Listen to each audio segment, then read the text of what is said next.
To today's live IELTS class. My name is Adrian, and I'm streaming to you from beautiful Central Europe. I hope everybody is having a fantastic Saturday, staying healthy, staying strong. This is a members chat class. Everybody's welcome to watch in this class. We are looking at questions and answers from our members to discuss what is what. So talking about the IELTS, talking about English, and even if you have some questions about studying or moving abroad, go ahead. I might be able to help you out on some of those as well. Give you some insights. Welcome, Maksud. Hi, Elite. Hi, Abhishek. Nice to see our members joining in on time. Really quickly, this lesson is presented to you by aehelp.com for academic IELTS success. Definitely check us out there. You can use the code R4TYJ to get a 20% discount. And for general IELTS, visit us at gieltshelp.com. On both of our websites, we have lots and lots of materials to help you succeed on your next test. Hi, Nikhil. Hi, Rajveer. Good to have you on board. This is our general IELTS website here with the green background. You can click that big red button to use this code R4TYJ and get that 20% discount. It's a one-time payment for lifetime access, and it's really not a lot of money compared to the IELTS exam, so well worth your investment. This is the academic website here with the blue background, and you can click that big red button to join the premium access to our videos, practice exams, and interactive courses. So please go there. Members, this is your question and answer class, so start thinking about your questions while I go over the schedule. So if anybody has questions for me, if I don't get to some of your answers in the class, members, you can always email me, adrian@aehelp.com. Of course, you can buy our exam books from Amazon as well. Search for AE Helps Academic IELTS or GE Helps General IELTS. And the schedule, it's the usual. So we have classes today. We have this question and answer class right now. And then in 90 minutes, we will have a speaking part 2 class that everybody will be able to join in on. And then from the 13th to the 15th, there's no class, usual. Sunday, Monday, Tuesday, there's no live classes. And then on the 16th, on Wednesday, I'm back at 3 o'clock Central European Standard Time with speaking part 1 that will be for everybody. Okay, and of course, later today, I will be posting the live class schedule for everyone on the YouTube community posts. Okay, so you can check it out there. Hi, Yarabisha. Hi, Firdaz, Rashika. We've got lots of people, lots of members in now. So again, this is a question and answer session. Okay. So go ahead with your questions and answers. It's going to be a first come, first serve basis. So whoever asks me the question, I'll answer in that order. Of course, I will pick questions from different members. And if I do find that some of your questions are relevant to one another, then I will probably address those together. It makes sense. Okay. So I'll do it in a kind of a structured, logical way that's fair for everyone. Okay, so this is Q&A, and your questions can be about IELTS. And go ahead, members, just start writing those questions into the chat, and I'll start taking them one at a time. So it can be about IELTS, it can be about English, like grammar or vocabulary. I don't know everything, okay? I might not be able to answer all your questions, but I'll sure try my best, and if not, I might be able to direct you in the right direction, okay? We are British Council registration partners, and I am a trained British Council agent for studying in the UK and studying abroad. So you can ask me lots of questions, okay? So IELTS, English, or even studying and living abroad. And I've traveled much of the world, and taught English in a few different countries. So I might be able to help you out on those points as well, okay? All right, Ferdov's interesting question. I was just dealing with this topic a little bit earlier today with some clients, actually. So Ferdov's is asking an interesting and provocative question. So Ferdov's says, or Ferdov's asks, why some examiners decrease candidates' band scores, especially non-native ones. So why do some examiners decrease candidates' band scores, especially non-native ones? Okay, very interesting question, Ferdovs. Okay, and I do have an answer for you. Okay, so couple of points to keep in mind there for Dobbs. First of all, the IELTS writing, and I think you're especially thinking about the speaking here. Okay. So, as you know, the reading and the listening, they are mostly objective marking. So there's correct answers, there's incorrect answers, and you get a score out of 40. Your score is then converted to your band score. There's not really any way that to mess that up or to be inconsistent. But with the speaking and the writing, the scoring is subjective. So even though there is a clear marking rubric and a lot of training that goes into maintaining an objective and valid assessment for the speaking and writing section of the IELTS exam. At the end of the day, it is still subjective,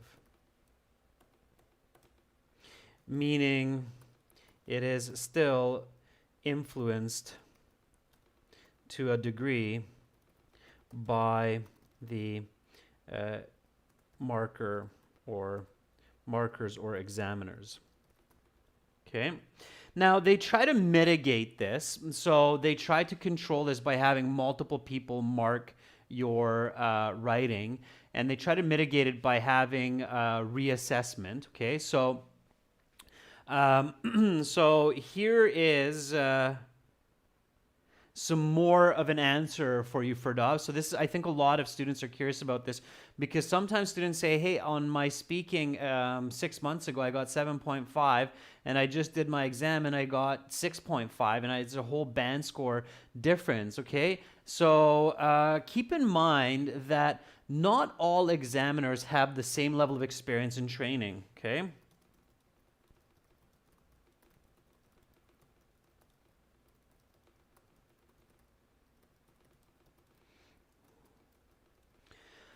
Okay, so examiners are human. They're not robots, and they're not clones. Okay, so it's not a million Adrian clone examiners around the world that are doing the exam with you. It's different people from different cultures, and some of them have different levels of training, experience, and English, okay? So for sure, some examiners have been doing IELTS speaking exams for the last 10 years.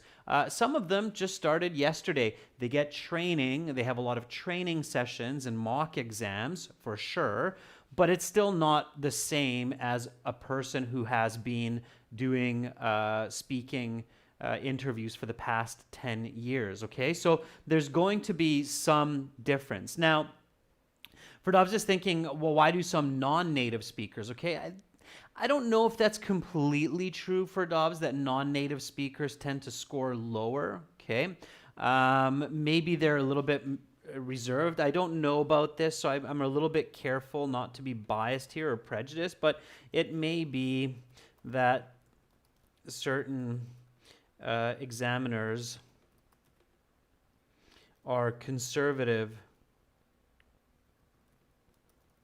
markers because they do not want a negative assessment from their colleagues or managers. Okay, so that could be a reason why maybe somebody who might not be a native speaker or somebody who is maybe new to the examiner situation might be a little bit more strict with their marking, because they're afraid that if they mark the students or the candidates with too high of a score, then they're going to be criticized by their peers. Does that make sense, students, members, for DOVs? So if they have less experience with English or less experience with the exam, they are likely to be more conservative because they don't want criticism. They'd rather be criticized for being a hard marker than an easy marker. Does that make sense? So just be empathetic. So imagine that you are in their situation, for DOVs. You'd rather be criticized for being a hard marker than for being an easy marker and letting people with low-level English into university or immigrate and then fail in their goals. Okay? So that's kind of the idea there, all right? Now, there is good news. So in relation to this, all right, if you feel that you got a mark which is clearly below your level, you should request a reassessment. Okay, so you can do that in IELTS, all right? So if you feel like, well, that mark is definitely not my score. Like if you got band 7.5 in your listening, you got band 8 in your reading, you got band 8 in your writing, and then you got a band 6.5 or a 6 in your speaking, it's probably a good idea to ask for a reassessment. You can definitely tell. There shouldn't be a 2-band difference between one section and the other sections. Does that make sense? It's unlikely in that case that it's accurate. Okay, so if you feel that you got marked well below your level, then definitely ask for a reassessment. Also, if you only need half a band to meet your requirement in the speaking, for example, you should ask for a reassessment. It's worth it. Okay, you might get that half band. All right. Is that clear, everyone? So for Doves had a good question there, and you know, it's a tricky situation because sometimes candidates are very, very close to their needed score. So it's important to be clear about this. It's important to be clear that A, writing and speaking are subjective. Even though they try to make it as accurate as possible, it's not possible to make it perfect.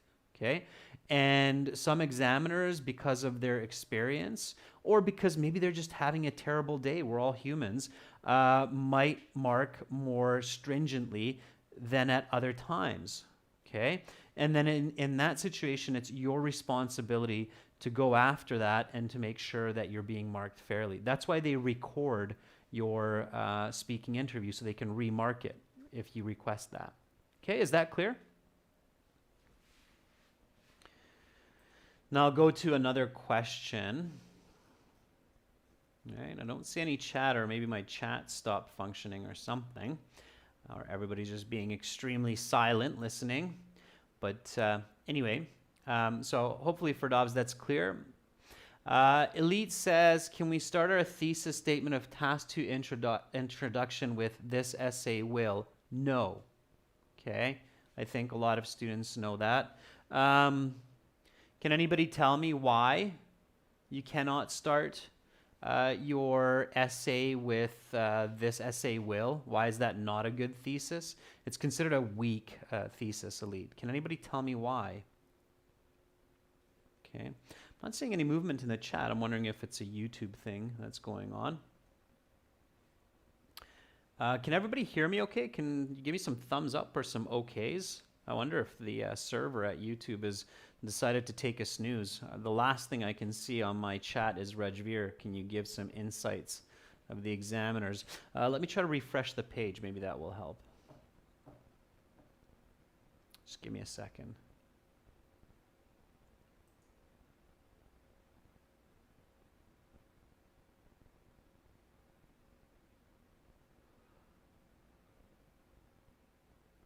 Okay. There's a whole bunch of comments. All right. And some new people. Okay, now I can see your chat. All right, cool. Yeah, still not perfect technology, but hey, it's great that we can do this, especially with COVID around. Okay, so now for Dobbs, yeah, I can see the sure. Rajveer, I can see the yes sures. Okay, cool. So the last thing I see now is Lubna. Okay, can somebody give me like a thumbs up or a yeah, or actually, you know what, better yet, tell me why we can't start a thesis with this essay will. Okay? Can anybody tell me an answer, and then I can see that the chat is working as well. While you do that, hopefully it'll catch up. While you do that, I'll answer the question, okay? So this is Elite. Elite is asking, is it okay to start an essay thesis with this essay will discuss, and then it's usually something like the advantages and negatives of, but the answer is no, definitely not. Okay, so no, you should not start your thesis in this way. A couple of reasons for it. Okay, number one, right? So yeah, and I can see some thumbs up and everything. Okay, let me see. Yeah, so Elite, it's bad information. Okay, so the institute that taught you to do this, they have bad information, and they're just repeating bad information from other places. Okay, I'm going to explain this to you in detail. So first reason that you shouldn't do this is too many students write this for their thesis. It has no value for the examiner. Okay.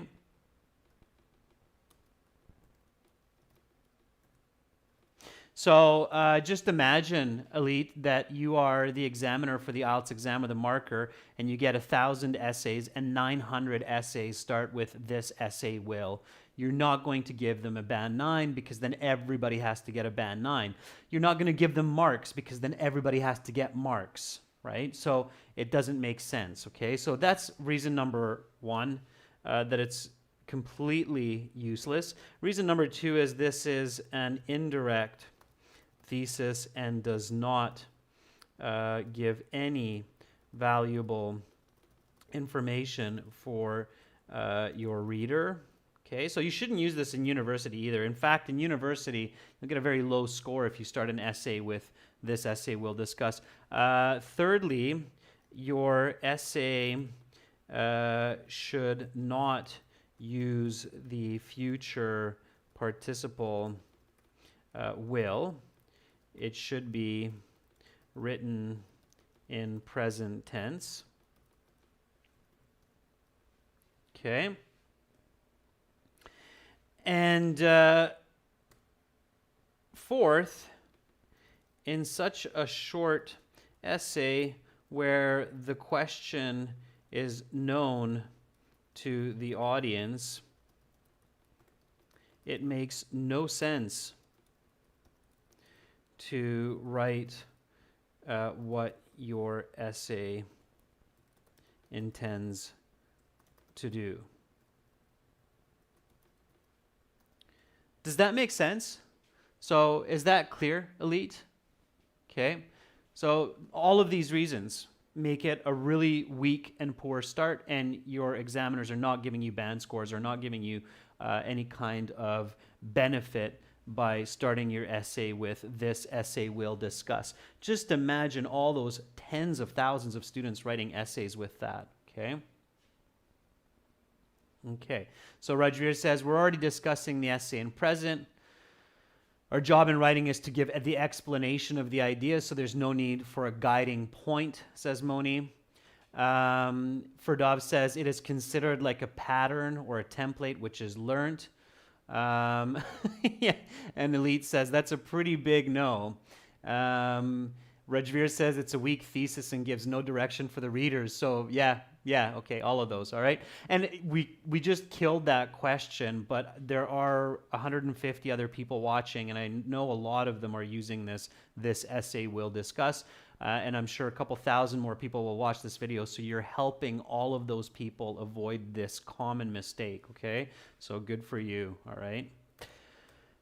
And like I said, in university, never do that. You'll get a very low score on your essay. This essay we'll discuss. Okay. Abhishek says, Sir, what if I pick the wrong topic sentence in task 2 writing? Like this week we discussed about history and science before everybody's thinking that it's the internet. Yeah, you're in trouble, Abhishek. There's no really easy answer for that. So Abhishek's question is, what happens if I identify the incorrect topic for task 2 essays or essay, or for speaking part 2 for that matter? It's a good question, Abhishek.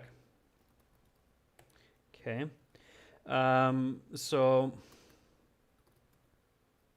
the example today that you gave is identifying the internet and writing an essay about it rather than the modern day utility of learning science and history in school. Okay, so if anybody missed that video is on the channel from the past live classes this week. Yeah, so Abhishek, the answer there is you are in trouble and you will be losing band scores for incomplete task and incoherence. Okay. If you ask me what you need to do to jumpstart your car, and I start explaining on how to change the tires on your car, because I thought that we're talking about just any kind of car troubles, or I thought we're talking about a flat tire instead of the car batteries. In real life, that's going to be a problem. Okay, you just changed your car, your perfectly fine tire, instead of getting a jump start, and your car is still going nowhere. Okay, so miscommunication and incoherence is a big problem in any area of life. So if you are not able to identify the topic accurately, that's a big problem. There's no easy way to say that, Abhishek. And that will have a direct effect on your score for sure in both the speaking and in the writing, and it will have a bad effect. So that's why I'm always emphasizing to students to be very, very careful about identifying the topic, the controlling idea precisely, okay? If you must, paraphrase it 2 times in different ways, okay? Ask a lot of different questions. Make sure that you're clear. Reread the question after your introduction, after your body paragraph, all right? So there's no gentle way to say that, okay? All right. Everybody's good on that? So it looks like got it is the last one, okay? Abhishek, no, just really practice. So, by the way, there's exercises for this online, okay? So if you're having trouble identifying, the topic of questions and discussions, it's a very important skill in life to do this well. I know, for example, Rajveer, you're quite good at this, and Ferdowsi, you've gotten quite good at this as well. So if you have trouble identifying the topic of questions and discussions, there are many exercises online to help you with this, okay? Just do a search. Just Google it, okay? All right, so definitely do that. If you type in, for example, I'll give you a search term. So type in something like identifying the topic of questions exercise. And you might even be able to do something like PDF, and then Mother Google will likely spit out some relevant documents for you, okay? So identify the topic of questions, exercise, PDF, something like that, okay? All right, let's see some more questions. Excuse me.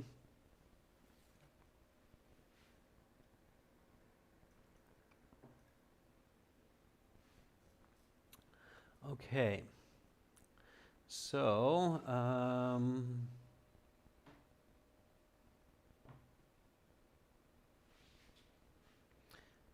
all right. Nick Hill says, Nick Hill. I have some difficulty. You have difficulty. I have difficulty writing concise topic sentences in body paragraphs. So how can I work on that? That's a good question, Nikhil. It's a very good question. So how can I improve my speaking and writing? I'm going to make this a little bit more encompassing. So how can I improve my speaking and writing to be more concise? Okay. All right, that's a good question, and there are many, many ways. This is one of the most important skills to develop as an effective writer, as a high-level writer, okay? So there are a variety. This is my answer here, okay? So there are, oh, by the way, for those of you who are watching, concise means, just let me make that clear because not everybody perhaps knows that. Concise means to express ideas clearly, accurately, in as short of a way as possible. Okay, so that's what concise means. And being concise in your communication, of course, on the IELTS in your speaking and writing, is absolutely an important skill for those higher levels for Band 8, Band 9. So there are several ways to make your communication more concise. A, vocabulary. Okay, so the more words you know, the more concise you can be, of course, right? So instead of saying at the same time, I can say simultaneously, all right? At the same time, 4 words, simultaneously, 1 word, right? So 1 word versus 4 words, it's much more concise. So vocabulary is definitely 1, okay? Second, of course, grammar. Okay, so let me explain this. So using compound and complex sentences can create more concise expression.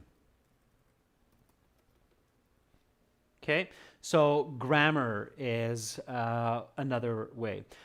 Diction is another way. Okay, C. Diction, which means your own unique style of expressing ideas. Okay, now maybe right now you're thinking, Nick Hill, like, okay, that's fine, but how do I do that? Okay, obviously vocabulary you can learn every day. Okay, one exercise, Nick Hill, that I highly recommend is regularly go through your writing, especially task 2,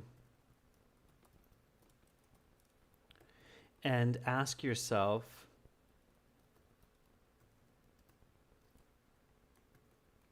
how can I express this same idea using less words? Okay. and rewrite your writing. So let's say that you have a task 2 question, you write a really nice essay, and your essay ends up being 350 words. This is at home while you're practicing.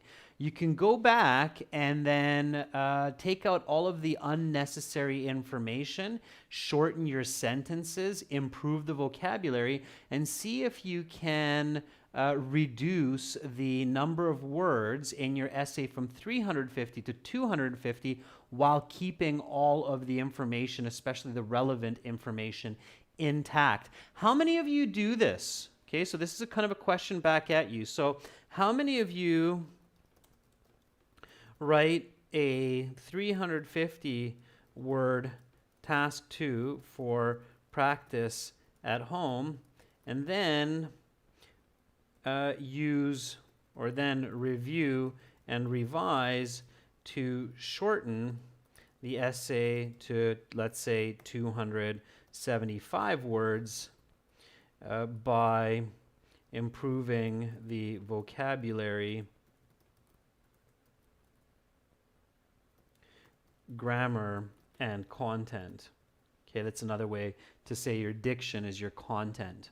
Okay, so how many of you actually do that on a regular basis where you're actually revisiting your essay and shortening it up? By the way, that is exactly how essays should be written in university. When you have a university assignment which says to write 1,500 words, the students who get the higher grades will usually write a 2,000 word essay and then shorten it to 1,500.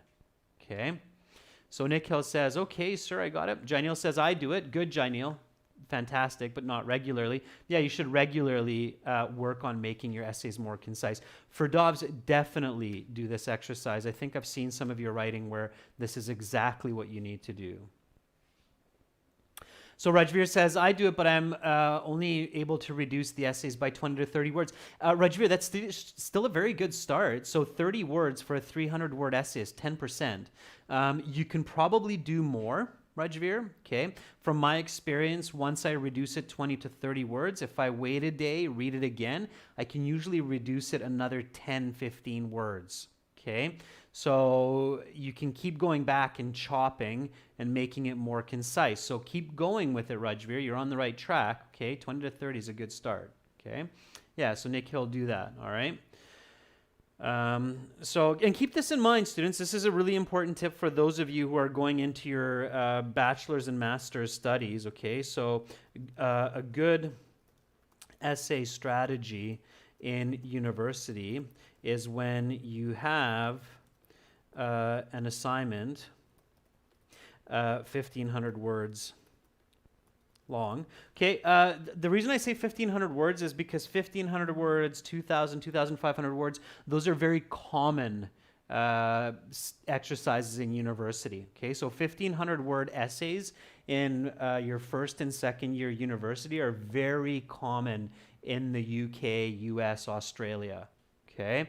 Usually you have a couple of those for each of your classes in the semester, especially if you're learning things like sociology, history, psychology, political science, but even for computer science and some other ones, they have these, okay? So a good essay strategy in university is when you have an assignment 1,500 words long, write 2,000 words, and then trim it down to 1,500, making it more concise. Okay? Some students, what they do is they write 1,200 words and then they think about how they can stretch some of the information to make it 1,500. Those usually end up being pretty bad essays. Okay, I know I tried that once in university and it just really didn't go over well at the end. So don't be the student that's trying to stretch your writing. Okay, there's a lot of information in the world. Create more information and then make it more concise. That's a really good strategy for university as well to get high scores. Okay. Abhishek says, I wrote 350 to 380 words, but now I've reduced it to 320. Yeah, that's good, Abhishek. That's great. So you're doing a 50 to 80 word reduction. That's exactly what you're going for, okay? When you see me, by the way, members, when you see me do the task 2 live classes, you probably noticed that I end up with about 320 words sometimes, a little like 320, 330, which is okay. To be perfectly honest with you here, if I were not dividing my attention between writing and teaching the class, I would be able to say that same information with about 30 to 40 words less. Okay, being concise requires a lot of attention. So if you're dividing your attention, like me, to teach a class at the same time, watch the chat, make sure the camera is working the way it should, it's more difficult to be concise. Okay, so being concise requires quite a bit of energy and attention as well. All right, so keep that in mind. Okay, everybody catch that? That was an important point. So what you can do is you can even take some of the essays that I've written in the class, you can make them more concise. You can rewrite them and make them more concise. Okay? So that would be an interesting exercise. Take a couple of Adrian's essays and then rewrite them in a more concise way. I think I've seen a few students do that before, which is great. Okay? All right. So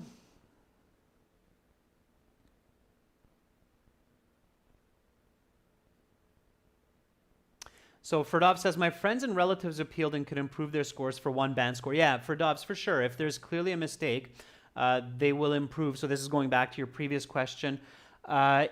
Usually the person who is required to remark the exam, they're more experienced, and usually it's 2 people who remark the exam. So if there was really a mistake there, they will catch it, okay? So it's a higher level of marking when you request that remark. That's why it costs, I think, like $150 to do that, okay?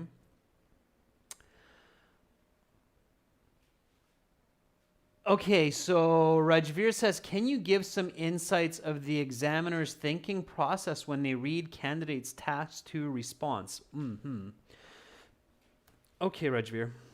So, yes, I can, because I know several examiners in different countries, and we deal with British Council, so I can definitely give you some insights. So, question is, what is the thought process of examiners when they are going through a task 2 essay? Okay, so as I said, Rajveer, there is a standard protocol, okay?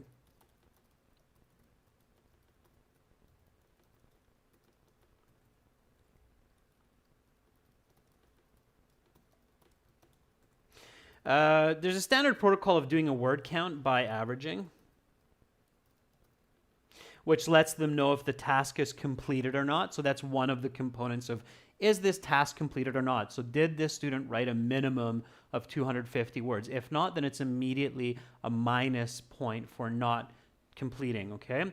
So there's a standard protocol of doing a word count by averaging,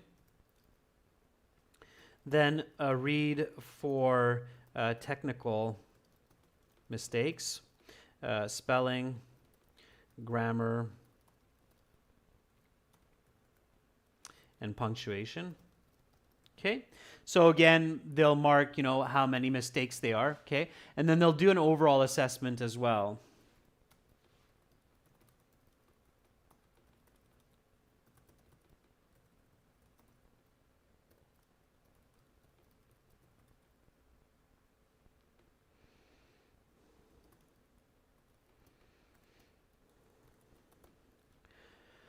Okay, so to put it briefly, Rajveer, that's how they're looking at your task 2. So first they're going to check, did they reach the number of words? Did? Okay, great. If not, okay, minus right away.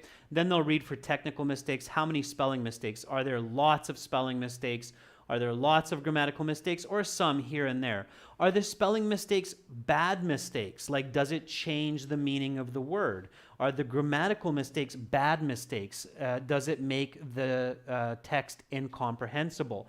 That connects to the third step, the overall assessment of word use, coherence, and accuracy. Is the student using a broad range of vocabulary to express ideas eloquently and accurately? Okay. Does the student actually answer the question effectively? Are they creating a sound argument, and are they supporting that argument? Does this essay match with an essay in a high school English class that would get a grade A or B? Okay. So, and coherence, does this essay make sense? How much of it makes sense? Is it 100% clear? Is it 50% clear? Okay, and then from that, they will arrive to an overall band score.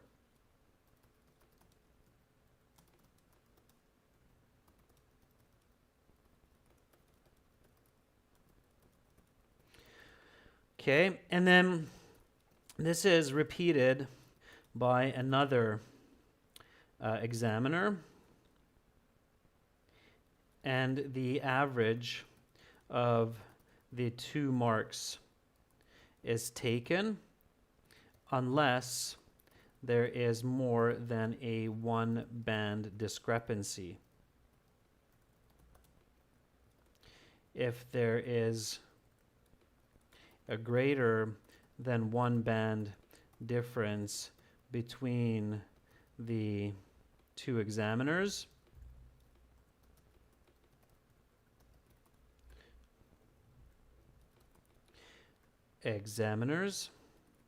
a third examiner will mark the essay, and the 2 highest marks are averaged.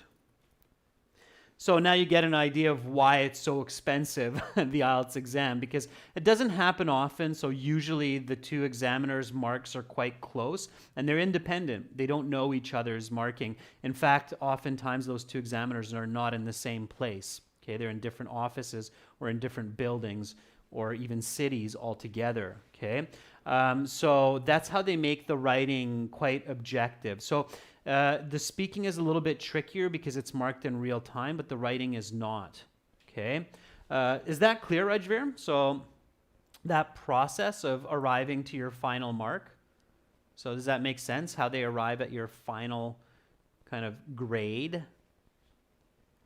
Okay. All right. Let me try to answer a couple more questions here. Okay, so Yarabisha says, sir, the individual score for each variable in speaking, grammar, fluency, listening, reading, pronunciation will be assessed individually, then averaged. No, Yarabisha. It does matter if you have a bad aspect. So they're not mutually exclusive. So I think what you're asking here, Yarabisha, is are the scores for the different components mutually exclusive? Okay. The answer is no. No. Bad grammar also affects your coherence score. Okay, so if you're using bad grammar or bad vocabulary, that will definitely make it more difficult for me to understand what you're saying. Low fluency will also affect your coherence score. Okay, so bad pronunciation will affect your coherence score. So they're connected. Okay, all right. It's not completely separate. Okay, they separate it a bit, and sometimes it doesn't. So it depends on your mistake. Okay, so if I write the word I was attacked by a bear, Okay. Then the examiner is thinking, what, like a giant barefoot. Okay. So what you meant to write is I was attacked by a bear. Okay. So the animal. This would be a bad mistake because this makes it incoherent. Okay. But if you accidentally wrote another R, like I was attacked by a giant bear, okay, I can still get that you're talking about the animal. It's not as confusing as this here. So it depends on the type of mistake that you're making, because this would be a spelling mistake, right? And it would also be a coherence mistake, okay? So they're not mutually exclusive. So you have to be careful, okay? That's why you have to work on all of those components, okay? All right, let's take another question. So they're not completely separate. Yeah, they get averaged, but they influence each other. Okay, they impact each other.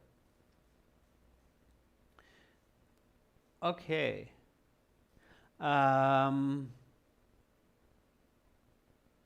So Moni is asking how many mistakes the score starts to go down. Okay, again, that's a tricky question to answer. It doesn't quite work that way. So how many mistakes are needed to have the score go down? Okay, Moni, I'm going to try to answer this in some kind of a useful way, but I'm going to have to give you a more elaborate answer as well. So the answer is if you have 2 spelling mistakes in a task 2 essay that do not affect the meaning, you get band 9. Okay, they're not going to rob you of a band 9 because you misspelled 2 words out of 250 words. That would be unfair. Okay, so you'll still get a band 9. If you have 5,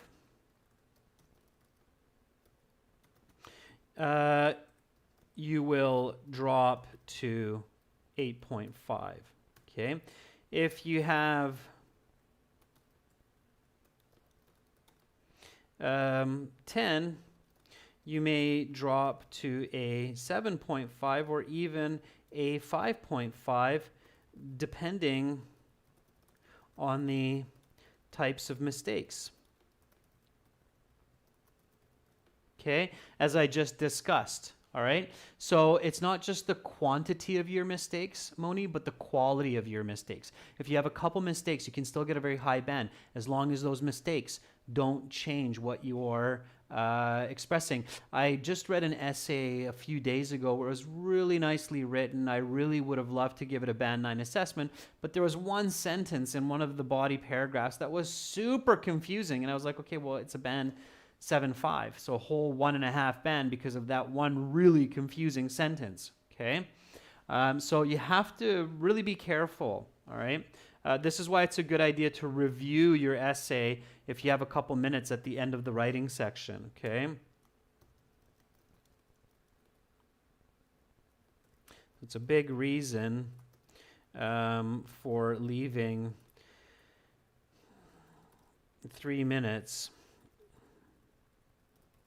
to review your essays at the end of the writing section. Okay, so even if it means sacrificing some words or a couple of ideas. Okay,